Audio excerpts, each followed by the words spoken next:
Hi ಎಲ್ರಿಗೂ ನಮಸ್ಕಾರ. ಎಲ್ಲರೂ ಹೇಗಿದ್ದೀರಾ? Hope you are doing good. So welcome to Ashwini Gowda vlogs Kannada YouTube channel. ಇವತ್ತು ಎಲ್ಲಿಂದ ವಿಡಿಯೋ ಶುರು ಮಾಡ್ತಾ ಇದ್ದೀನಿ. ಲೊಕೇಶನ್ ಫುಲ್ ಚೇಂಜ್ ಇದೆ. ಎಸ್, ನಾನು ಊರಿಗೆ ಬಂದಿದ್ದೀನಿ. ಸೊ ಇವತ್ತಿನ ವ್ಲಾಗ್ನ ಊರಲ್ಲಿ ಶುರು ಮಾಡ್ತಾ ಇದ್ದೀನಿ.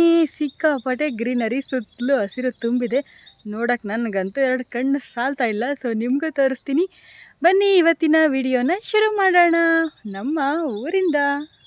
ನೋಡಿ, ಸುತ್ತಲೂ ಬರ್ರಿ ಹಸಿರೇ ಎಲ್ಲ ಕಡೆ. ಇವಾಗ ರಾಗಿ ಹೊಲಗಳದ್ದೇ ಆಲ್ಮೋಸ್ಟ್ ಹೊಲಗಳೆಲ್ಲ ಬೆಳೆದಿದೆ. ನಾನು ಲಾಸ್ಟ್ ಟೈಮ್ ಬಂದಾಗ ತೋರಿಸಿದ್ದೆ, ಇನ್ನೂ ಅವಾಗ ತಾನೇ ಬಿತ್ತನೆ ಮಾಡಿದರು. ಬಟ್ ಇವಾಗ ಆಲ್ರೆಡಿ ತೆನೆ ಎಲ್ಲ ಬಂದಿದೆ, ನೋಡ್ಬೋದು. ಆಲ್ಮೋಸ್ಟ್ ತೆನೆ ಎಲ್ಲ ಬಂದಿದೆ. ಬಟ್ ಇನ್ನೂ ಟೈಮ್ ತೊಗೊಳುತ್ತೆ ರಾಗಿ ಎಲ್ಲ ಬರೋದಕ್ಕೆ. ಸಖತ್ತಾಗಿದೆ ಲೊಕೇಶನ್ ಮಾತ್ರ. ಎಲ್ಲ ಕಡೆಯೂ ಗ್ರೀನರಿ, ಪಕ್ಷಿಗಳದ್ದು ಸೌಂಡು. ಹಳ್ಳಿನೇ ಸೂಪರ್ ಅಲ್ಲ. ನೇಚರ್ ಲವರ್ಸ್ಗಂತೂ ಸಖತ್ ಇಷ್ಟ ಆಗುತ್ತೆ. ಹೊಲ ಎಲ್ಲ ನೋಡ್ಕೊಂಡು ನಾನು ತಿಂಡಿ ತಿನ್ನಕ್ಕೆ ಹೋದೆ. ಒಳ್ಳೆ ಚಿಕನ್ ಫ್ರೈ ಜೊತೆಗೆ ಅಮ್ಮ ರೊಟ್ಟಿ ಹಾಕಿದ್ರು. ನಾನು ಬಿರಿಯಾನಿನೂ ಸಹ ಮಾಡಿದ್ದೆ. ನಾವು ಹೋಗಿದ್ವಿ ಅಂದಮೇಲೆ ನಮ್ಮ ಅಕ್ಕನ ಮಕ್ಕಳು ಬಂದೇ ಬರ್ತಾರೆ. ಅವ್ರಿಲ್ದೆ ನಮ್ಮ ರಜಾ ಕಂಪ್ಲೀಟ್ ಆಗೋದಿಲ್ಲ. ಬಿರಿಯಾನಿ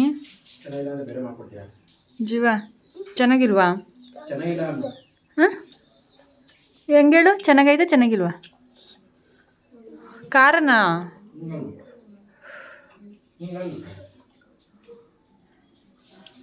ಪಾಪ ಬೇಗ ಬರ್ಬಿಟ್ಟು ಬಾರಪ್ಪ ತಿನ್ನುವಂತೆ. ಇವ್ರಂದ್ರೆ ಸೈಲೆಂಟಾಗಿ ತಿಂತವ್ರು, ಉಸಿರೇ ಬಿಡಲ್ಲ. ಪಿಪ್ಪಿ ಆಯ್ತಾ ಬರೋದು? ಬೇಗ ಬರೀ, ಬರ್ಬಿಟ್ಟು ಬಾ ತಿನ್ನುವಂತೆ. ನಮ್ಮ ಮನೆಯಲ್ಲಿ ನಾನ್ ವೆಜ್ನೆಲ್ಲ ಒಳಗಡೆ ಮಾಡೋದು ಇಲ್ಲ, ತಿನ್ನೋದು ಇಲ್ಲ. ಹಾಗಾಗಿ ನಾವೆಲ್ಲ ಪ್ಯಾಸೇಜ್ನಲ್ಲೇ ಮಾಡೋದು, ಪ್ಯಾಸೇಜ್ನಲ್ಲೇ ಕೂತ್ಕೊಂಡು ತಿನ್ನೋದು. ಗನ್ನಿದು ಏನು ಗನ್ನಿದು? ಪಟಾಕಿ ಹೊಡಿಯೋ ಗನ್ನ. ರೋಲ್ ಹಾಕ್ಬಿಟ್ಟು ಇದ್ರೊಳಗೆ ಅಪ್ಪ ಅವನಿಗೆ ಕೊಡು, ಹೊಡಿ ಮಗನೆ. ಅಬ್ಬಾ, ಇನ್ನೊಂದ್ಸಲ ಹೊಡಿ. ಪಿಪ್ಪಿ ನೀನು ಹೊಡಿ ಬಾರೋ. ಹಾಂ, ಅಯ್ಯೋ ಬರ್ತಿಲ್ಲ ಇವಳಿಗೆ. ನಿನ್ನ ಕಾಲಿನಾ ಜೀವ? ಅಯ್ಯ, ಸೂಪರ್ ಮಗನೆ, ಸೂಪರ್, ಸಖತ್ತು. ಜೋರ ಬಿಡಿ. ಅಯ್ಯೋ ಅವಳಿಗೆ ಬರಲ್ಲಪ್ಪ, ಎದ್ರಕತ್ತಾಳವಳು. ಓ ವೆರಿ ಗುಡ್. ಅಷ್ಟೇ ಮಗನೆ, ಇನ್ನೂ ಹಬ್ಬ ಶುರು ಆಗಿಲ್ಲ, ಈಗಲೇ ಎಲ್ಲ ಪಟಾಕಿ ಖಾಲಿ ಮಾಡ್ರಿ.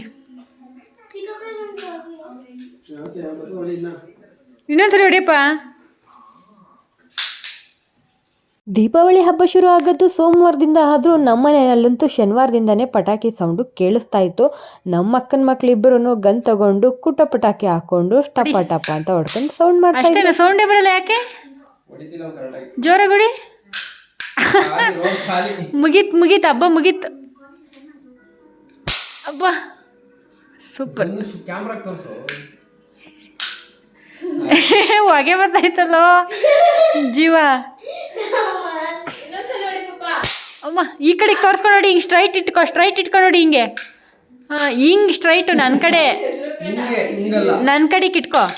ಹಾಂ, ಹಂಗೆ ಮುಗ್ದೋಯ್ತೇನೋ. ಇವಳು ಒಬ್ಳು ಈ ಕಡೆ ಬಂದು ನೋಡಿ. ಮುಂದೆ ಖಾಲಿ ಆಯ್ತಾ? ಹಾಂ ಬಿಡು. ಇದಕ್ಕೆ ಅನ್ಸುತ್ತಲ್ವ ಯಾವಾಗಲೂ ಊರಿಗೆ ಬರ್ತೀನಿ ಅದು. ಇವರಿಬ್ರು ಸಿಗ್ತಾರೆ ಇಂಥ ಕಂತ್ರಿ ಕೆಲಸ ಮಾಡ್ಬೋದು ಅಂತ. ಥೂ ಜೀವ, ಚೆನ್ನಾಗಿ ಕಾಣಿಸಲ್ಲ ಮಗನೆ. ನೀನು ಏನು ಅವ್ನು ಏನು ಮಾಡಿಸಿದ್ರು ಮಾಡಿಸ್ಕೊತೀಯಾ?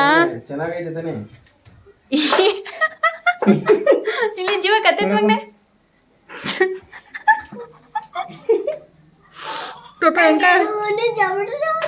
ನಮ್ಮ ಜೀವಂಗೆ ಅವ್ರ ಚಿಕ್ಕಪ್ಪನ ಮೇಲೆ ಸಿಕ್ಕಾಪಟ್ಟೆ ಲವ್. ಸೊ ಅವ್ನು ಏನು ಮಾಡಿದ್ರು ಸುಮ್ಮನೆ ಮಾಡಿಸ್ಕೊತಾನೆ.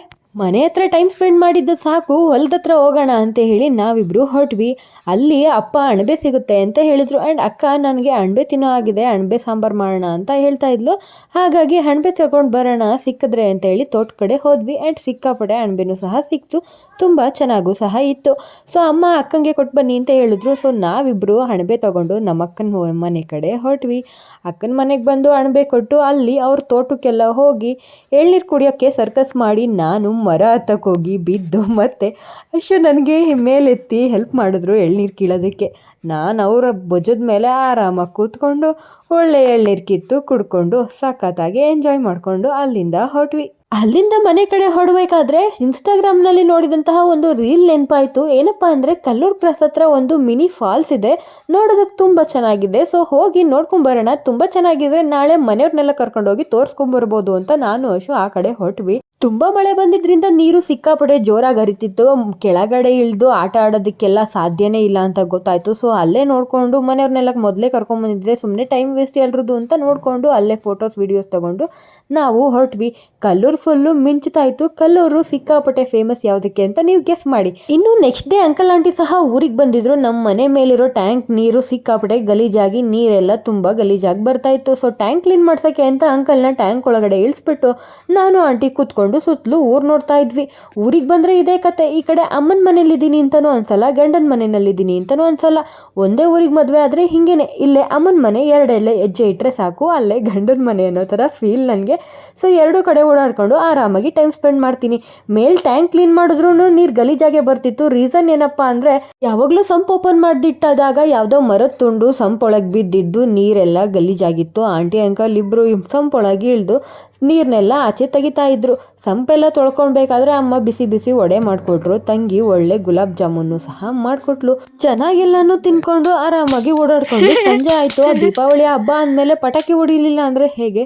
ಸೊ ಪಟಾಕಿ ಶಬ್ದ ಶುರು ಆಯಿತು. ಒಳ್ಳೊಳ್ಳೆ ಪಟಾಕಿಗಳನ್ನೆಲ್ಲ ಹೊಡೆದಾಯಿತು. ಜೊತೆಗೆ ಅಪ್ಪನೋ ಅಮ್ಮನೋ ಅಂಕಲ್ಲು ಆಂಟಿ ಎಲ್ಲರೂ ಜೊತೆಗೆ ಸೇರಿಸ್ಕೊಂಡಿದ್ದಾಯಿತು.